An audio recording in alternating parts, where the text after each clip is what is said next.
October 5ஆம் நாளை தனிப்பெரும் கருணை நாளாக அறிவித்த மாண்புமிகு தமிழ்நாடு முதலமைச்சர் ஐயா அவர்களுக்கு அவருடைய எண்ணங்களை செயலாக்கிக் கொண்டிருக்கிற இந்து சமய அறநிலையத்துறை அமைச்சர் ஐயா அவர்களும் முதன்மை செயலாளர் ஐயா அவர்களும் இன்ன பெரியவர்களும் மரியாதை செலுத்திக் கொண்டிருக்கிறார்கள். அனைவரும் கரகோஷம் எழுப்பி இந்த கருணை நாளை அனைவரும் வரவேற்குமாறு அன்புடன் கேட்டுக் கொள்ளுகின்றோம். ஒப்பாரும் மிக்காரும் இருக்கக்கூடிய நம்முடைய மாண்பு முதலமைச்சர் ஐயா அவர்களுடைய ஆட்சியிலே தற்போது திருவொற்றியூர் நெடுஞ்சாலைக்கு வள்ளலார் நெடுஞ்சாலை என பெயர் சூட்டி அதற்கான பெயர் பலகையை காணொளி காட்சியின் மூலமாக மாண்புமிகு தமிழ்நாடு முதலமைச்சர் ஐயா அவர்கள் தொட்டதை துலங்க செய்யும் தன்னுடைய திருக்கரத்தின் மூலமாக திறந்து வைக்கிற அற்புத காட்சி அரங்கேறுகிறது.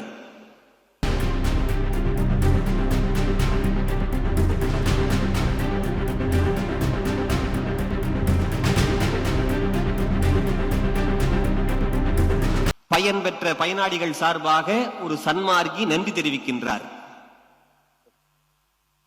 மாண்புமிகு தமிழ்நாடு முதலமைச்சர் அவர்களுக்கு பணிவான வணக்கம். என் பெயர் சம்பத்குமார். நான் திரு அருட்பிரகாச வள்ளலார் தியான சபையினுடைய தலைவராக இருக்கின்றேன். திரு அருட்பிரகாச வள்ளலார் அவர்கள் வசித்த அந்த வள்ளலார் நகர் இல்லத்திலிருந்து திருவொற்றியூருக்கு 25 ஆண்டுகள் அடக்கத்துடன் கைகளியே கட்டி நடந்தவர். அந்த நெடுஞ்சாலைக்கு வள்ளலார் நெடுஞ்சாலை என்று பெயர் சூட்டி அமர்ந்திருக்கின்ற மாண்புமிகு தமிழ்நாடு முதலமைச்சர் அவர்களுக்கும் அதுக்கு உறுதுணையாக இருந்த மாண்புமிகு இந்த அறநிலையத்துறை அமைச்சர் அவர்களுக்கும் இந்த சன்மார்க்க சங்கத்தின் சார்பாக நன்றி தெரிவித்து மகிழ்ந்து அமர்கின்றேன். அருட்பெரும் ஜோதி, அருட்பெரும் ஜோதி. நன்றி ஐயா.